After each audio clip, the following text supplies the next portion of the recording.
Hello and welcome to the big picture. In the last few months, in this country, there's been a lot of discussion about the content which is appearing on various websites. The government of India has taken note of it. The Information Technology and Telecom Minister, Mr. Kapil Sibal, had even called a meeting of various websites and asked them to clean up some of the stuff which was there on the websites. But now the issue has gone up to the courts, the Delhi Metropolitan Magistrate, and now the Delhi High Court is hearing some of the pleas of these websites to give a stay on the proceedings in the lower court. This issue has raked up many issues of, the viability, technical viability, as well as the legal issues involved. So we will discuss all this. To discuss all this, I have with me Mr. Pawan Duggal, a cyber law expert, Mr. Prabir Purkayastha of the Delhi Science Forum, and Mr. Ravi Vishweshwaraya Prasad, a consultant in telecommunications and IT. Welcome to all of you. Coming to you, Pawan, the legal issues involved in this. What are the legal issues involved in this, and whether this is something the courts can do something about? I think let's see what the legal issue is. The law stipulates certain things. The same has been violated. And now the process of the procedure and machinery of law has started of prosecuting the violation. Now, we have in place something known as the Information Technology Act 2000. This got amended in 2008, and it came up with a new category known as intermediaries. All kinds of social media service providers are classified as intermediaries. Section 79 of the Information Technology Act 2000 mandates that these intermediaries exercise due diligence while discharging their obligations under the Act. On 11th of April 2011, the Government of India notified the Information Technology Rules 2011. These rules mandated parameters of what constitutes due diligence. These rules further stipulated that these service providers must inform their users that the following are the various categories of unlawful or illegal content which they should not post.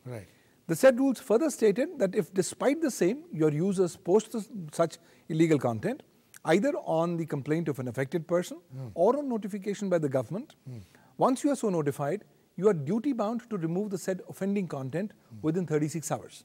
If you do not remove it within 36 hours, you will be in the same category as the co-accused.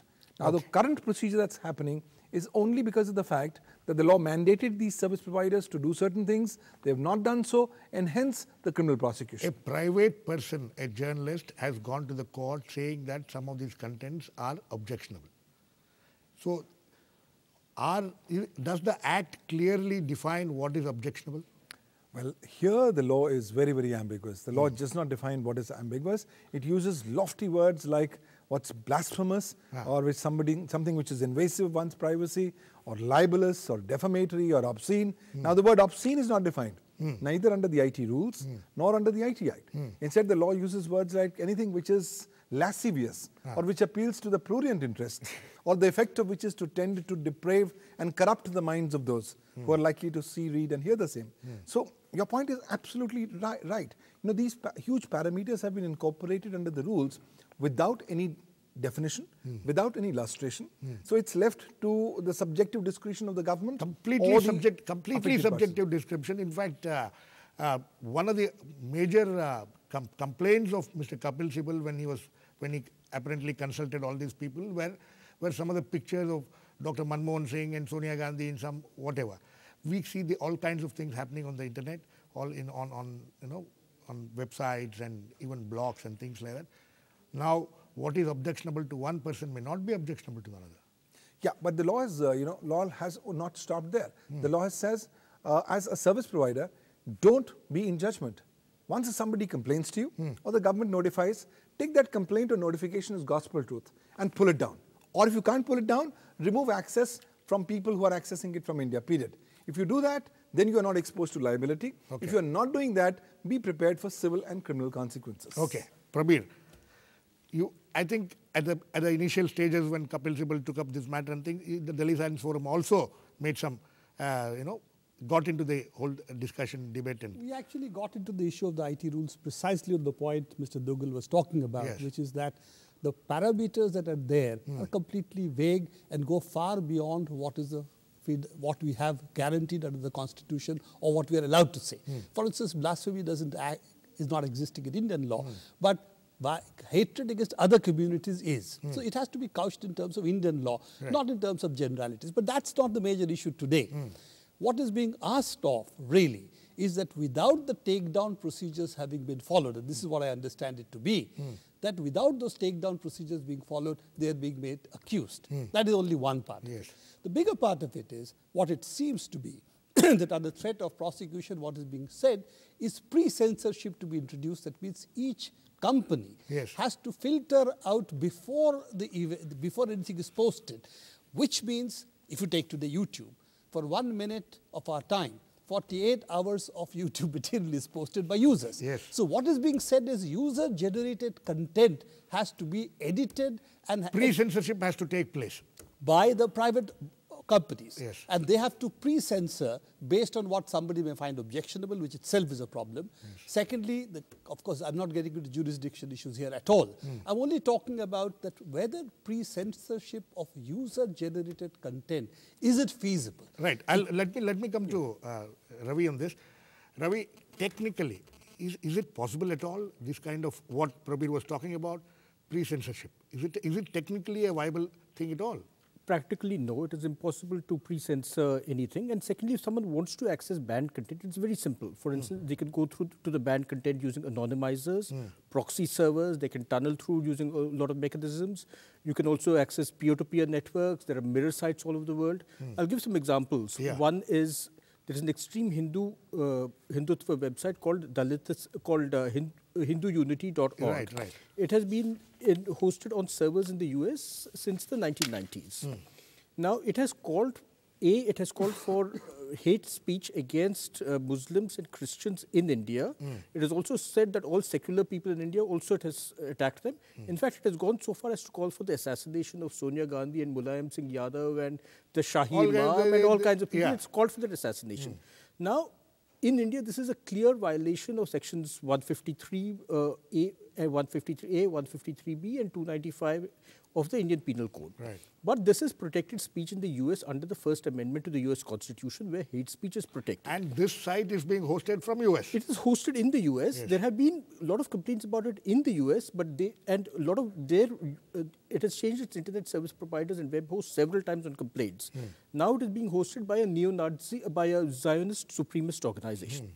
Now, what happened is after the July 2006 Mumbai train bombings, the government of India banned access to 17 websites. Okay. This was one of them. Now, if you type HinduUnity.org in the browser, it says access is banned under thing, but would you like to see the cached version? The cached version is readily available, and that is of yesterday or day before. So you go to any of the search engines like Google or any of these, type HinduUnity.org, it says access banned under orders of the Department of Telecommunications dated 2006. But you can see the cached versions. Okay, there are mirror sites all over the world. It has an active Facebook community. So a person who's determined to access the content, you cannot prevent him in any way practically possible. There is also another website called Dalitistan.org, which actually called for the secession of Tamil Nadu, Kerala and Karnataka.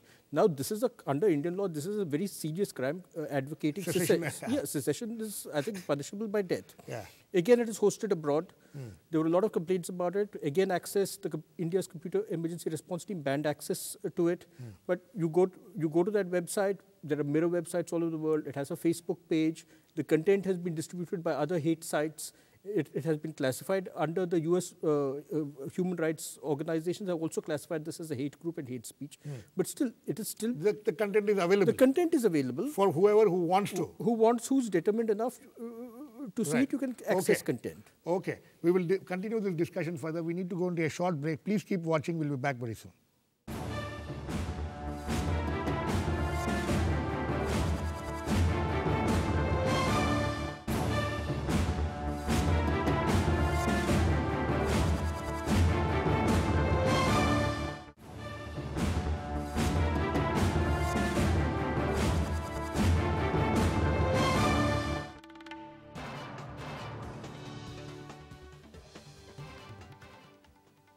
Welcome back. we are discussing about issues arising out of the government's attempts to clean up the websites of certain content. Pawan, coming to you. The High Court judge the other day made a remark saying that, are telling these websites people that if you don't do it, if you don't take stringent measures, we will take stringent measures. Yeah, like in China, we may pass orders banning all such websites. Is there a certain amount of overreach in the judiciary about these issues, or is it lack of knowledge, of technical knowledge of how these things can be done at all? Like Ravi was just now saying, you can't just, even if you ban websites, ban content somewhere, it's always available. I think we have to see what's happening in the court in the right perspective. The High Court and the court is primarily concerned to say, is there a violation, is there a contravention, if so, to proceed forward. Now, when you look at the amendments to the Information Technology Act that have taken post the 26/11 Mumbai attacks, huge unprecedented powers have already been granted to the central and the state governments for monitoring, decryption, blocking, and interception. Now, these powers are continuing to be used in the last few years. So, and as a consequence of that exercise, various websites have already been blocked. It's a different matter altogether that blocking is a completely ineffective way of handling things because nothing can ever be permanently blocked. Right. And India cannot replicate China primarily because the Chinese control on the net is not replicable in the Indian scenario. Plus, we have a very vibrant living constitution. Do you say so? Primarily because we have a very vibrant living constitution right. which guarantees a certain fundamental rights. Right. And that's why the Chinese example can never be replicated here.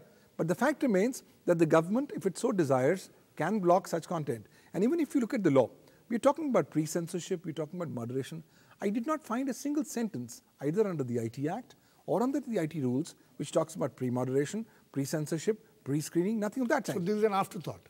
Well, the law is silent about it. Law only says either remove it, or if you can't remove it because it's hosted somewhere else, at least disable access within India. So I think the focus has to be... How many such cases have happened in this country, and how often are these cases coming up in the courts nowadays? Well, we are beginning to see more and more cases coming up to courts. Courts have been directing blocking of certain websites based on the content given therein. We've also seen the group coordinator cyber law with the Ministry of IT. So this is not the first time such an issue has cropped up in the court. It's just because these sites are all very high-profile sites, it has become a major issue. I think it's because the nature of the sites are such which are extremely popular. Yeah. That's caught the public imagination. And I think we need to delineate the dust from the debate and say, okay, this is about contravention or not, vis-a-vis a bigger issue of internet censorship or curbing of the online freedom. The law is silent, the rules are silent, and I think we should not try to mix both of them. So when you say the laws and rules are silent, are there any attempts by the government or by the legal community to tell the government that, first get your rules and act right? I completely endorse it. Your thought process, there's not even a single effort being made by the government to amend the IT Act. The Information Technology Act was amended in 2008. Yes. And those 2008 amendments are already outdated because they did not talk at all about social media. They don't talk about the rights and liabilities of users as publishers and broadcasters. Right. And more importantly, I also distinctly find that the IT rules have gone far, far beyond the scope and ambit of the main IT law. Under the IT law, the blocking can only be done under certain limited parameters. But the way you're talking about monitoring content or having unlawful content, the definitions are 10 times more than what was the original parameters of the IT Act. In the rules. So the rules are ultra vires the Act, and if constitutionally challenged, could also be struck down by any court of law. Okay. I think that's a very important point that Pawan just made. I think the issue really is that what IT rules do not say, or the IT Act does not say, what is its legal status? And I would say legal status is it does not exist. It is not that therefore we should start now doing pre-censorship. So I think even if you take press, it's not pre-censorship, it's post-censorship. Absolutely. So therefore the principle of pre-censorship cannot be imposed on a medium which is even more difficult to control. I'm told, I mean, these are figures which we have culled out of the net. There are apparently 4 crore Facebook users in India. Absolutely, 40 billion, yes. And Google, I think it's double or more than double users. And one thing which I'm not too clear about is, Google is not a social media. Google is a, it has Orkut, which is social media, it's owned by Google. Yeah, acha. But Google as such is not a social media. Google Yahoo is not a social media. Yahoo has, news and other things on it. So, and this whole issue of on Facebook, what I post on the Facebook, how can you pre-censor? Yeah. So effectively, it means stopping Facebook. In Yes, fact, that is exactly. what the prayer is. What Let's be very clear. Yeah. If you read the complaint, the prayer is all this site should stop. Stop. That's what it is. Yeah. So let's make no mistakes about it. It is an attack on social media as it exists. Beyond that, it's an attack on all blog spots, because blogspot.com is a party to it. And a hell of a lot of people we know are on blogspots.com. So I think it is a huge challenge which has been posed by the way it is being done, and it also appears that the courts are not really fully understanding the implications of what is happening or the technology involved. In fact, Ravi, you have written about these issues also. You have written about how French courts, what is the amount which they, some 100,000 francs? Yeah. 100,000 francs per day penalty was imposed on Yahoo USA. But they were never able to implement it. Exactly all the issues that the Delhi High Court is facing has been addressed by French courts and US courts. And it's a very complicated situation which in fact confuses things far more, and I don't think the Delhi High Court will be able to really make sense out of it. What happened was neo-Nazi content is illegal in France. Okay? Racist content. Same racist thing. Content. Racist content is absolutely illegal in France and punishable by very heavy criminal penalties. Now, what happened was that Yahoo USA, Yahoo.com USA used to run an auction site where third-party people were offering Nazi insignia memorabilia for sale. Now, these were not French citizens. These were third-party people whom Yahoo did not know, who were subscribers to Yahoo's auction website.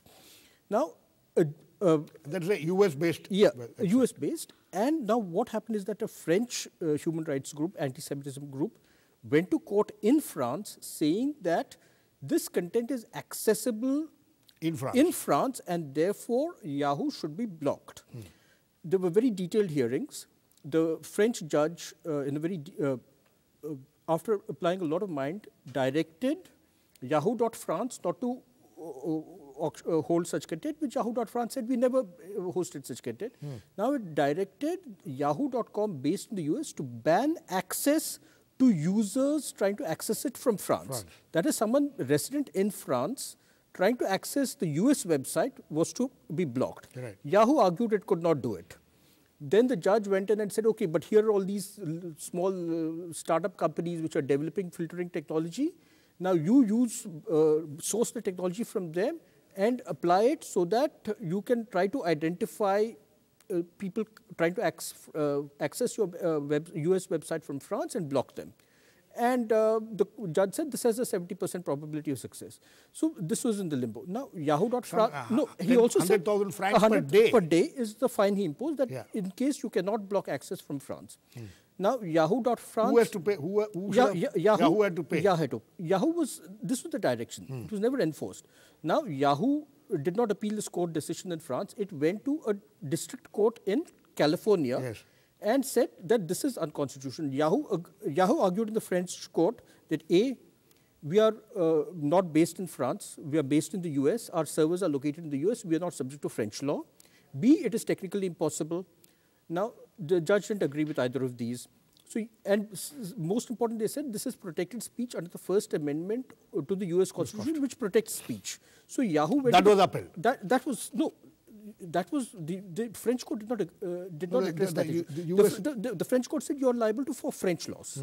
So the US court in California said, okay, hate speech is protected under the First Amendment, therefore the French court's decision is unconstitutional as per US law. Okay. Then it went into appeal. Then this French human rights group, the Jewish human rights group, went in appeal against this decision in the US Circuit Court of Appeals. The US Court of Appeals said, we are not very certain whether the First Amendment to the US protection which constitutes free speech is applicable outside US territory. Okay. So it actually left the decision in worst case, and it also said this French human rights Jewish human rights group has no jurisdiction or locus standi in the US. Okay. So if the Delhi High Court is going to do it, it actually removes everybody's defenses. Yeah, absolutely. Because some of these sites are also hosted from US, and the same issues will crop up here. Anyway, we will go to a short break now. We'll come back and continue the discussion. Please keep watching.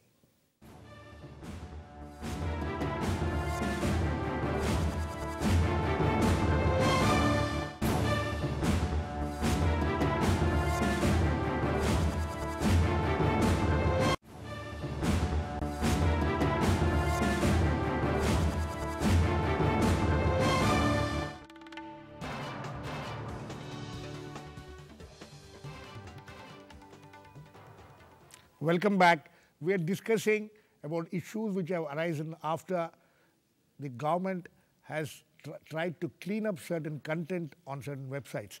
Pawan, apparently today in the court, the Google attorney who was arguing, he's supposed to have said that we cannot filter this content. So, has there been any such cases in the past in the Indian courts where certain websites or have said that we can't clean up the content or we can't filter the content, and what is the option before the courts? Well, the option before the courts in India is only to interpret the Indian law. The Indian law is section 79 of the Information Technology Act 2000, which actually creates a window of safe harbor for all these service providers that they will not be liable for third-party data, information or communication link made available or hosted by them, provided they comply with the law, provided they exercise due diligence while discharging their obligations under the Act, provided that they do not abet or conspire in the said Act, and further provided that once they are so notified about an illegal content, if they fail to expeditiously remove or disable access to the same within a period of 36 hours. So I think the law is, this is what the law is, and the court is only going to interpret it. There has not yet been a case of this magnitude or of this argument yet taken in Indian courts. Well, something which is technologically impossible, the courts will have to see how to balance that and how to interpret the existing law. There's absolutely no doubt in the fact that the Indian IT law needs to be amended. But good, bad or worse, till such time this is not amended, this is the law of the land. It's interesting that the central government has given, central government approval was sought before when this case came up before the Delhi Metropolitan Magistrates Court, and the government has given approval for the prosecution. Now you say that the IT Act as well as the rules don't deal with these issues at all. The parameters about what is objectionable itself is a major source of contention. Correct. In fact, the IT rules are so broad to obviously encompass almost anything under the sun. And there are no illustrations, there are no guidelines or explanations. The reason why the government has done it, now they say... If Dr. Manmohan Singh is shown, there are all kinds of morphing which takes place and things like that. So is it objectionable content? Or is it something which is you can see it as objectionable content, I can see it as a sense of humor. So these are all issues which are good. Now he is talking about these two websites, the HinduUnity.org or Dalitistan and all this. So are these objectionable content? Who is going to decide? Well, the law says leave the decision on the person who is affected or leave it on the notification of the government. As a service provider, don't apply your mind. Once somebody complains to you or once the government notifies, close your eyes, take that notification or take that complaint as gospel truth, either remove or disable access. You do that, you are safe, you're not going to be prosecuted. So who is going to disable? The Babu sitting in the IT ministry? No, the service provider, once he either gets a complaint from an affected person or so he's not supposed to think. He's not supposed to think. The law says, don't even apply your mind, just delete. I think there is this is really a very extreme interpretation. I think you are supposed to exercise your mind whether it's a frivolous complaint or not. But if the government complains, of course, that doesn't work. Whatever government complaint cannot be treated as frivolous. No, I don't think so, but we can get into that. But let's look at even a more extreme case. One second. In this case, you're talking what is frivolous and what is not frivolous. Now, Government of India, the minister says that this content about Prime Minister Manmohan Singh and Sonia Gandhi is objectionable. Let's get out of that for the time being. Because what we can discuss what are grey areas. let's say there is something which is criminal, okay, like for instance what Ravi has argued Right. about. Now, what is the obligation there is that you have to pull it down, otherwise you're liable. Right. You lose your safe harbor. That's very clear. Now, this particular case that has arisen could point out material which would actually be criminal by virtue of the exceptions of the freedom to right to free speech. Yes. Because there are right to free No, no, speech. exactly. That's a major issue. So how let us much take- right of free speech? See, Let's not get into grey area. Let's look at what is- is criminally known to be wrong. Yes. And what is it that you have to do as an intermediary for getting safe harbor? That is number one. And has this been done here or not? In fact, the interesting part of it is that no notice, I'm told, no notice was really issued for takedown. So effectively, the person went to court directly. That is one. Right. The second part, what seems to be discussed, is criminal prosecution of these people based on the virtue of the fact that the judges seem to believe that these companies own this content. They are not intermediaries. So if you look at what is being said, this is what is the problem. There is a problem of lack of knowledge also in the judiciary about these things, and even in the government we find certain times lack of knowledge, in-depth knowledge about these technical issues. Last word to you, Ravi. One is the technical possibility, which you say is Impossible. Almost impossible to, even if you ban it, it's still available. Second is the issue of freedom of speech. So in both matters, you think the person who has gone to court is on weak grounds? See, first of all, I think the judiciary is confusing intermediaries with publishers. A publisher is absolutely liable. Publisher, printer, editor are absolutely liable. As far as print is concerned. As print is concerned, and they're applying the parameters of print to social media to the internet. So intermediaries. To intermediaries, intermediaries. and this US courts have also confused this issue for years. Now, what is happening here is freedom of speech is there. Now, what is illegal content in one jurisdiction is protected in another jurisdiction. Right. And this is what is going to happen, because if you look at the precedents of the Yahoo case, if the judge says, take down this content, and the content is hosted on servers in the US, under US law, it is unconstitutional. The Delhi court's order will be unconstitutional under US law. Now, but the defense of these companies, that they have a First Amendment right to host this content, is not a valid argument in India. In India. Because the US courts themselves Right. have said that we are not sure whether the First Amendment to the US Constitution applies to content accessible abroad but hosted in the US. Right. They have said we Anyway, don't know. We have completely run out of time. So it is obvious that this issue of cleaning up websites, there are several technical, legal, as well as issues of freedom of speech involved. As Pawan was pointing out, the rules as well as the IT Act itself is inadequate as of now. So we need to look at this, and there needs to be a larger debate involving all the legal, technical, as well as constitutional aspects. Thank you very much for watching. We'll come back with another issue on the big picture. Thanks to all my guests, Mr. Pawan Dugal, Prabir, and Ravi. Please keep watching. We'll come back with another issue on the big picture.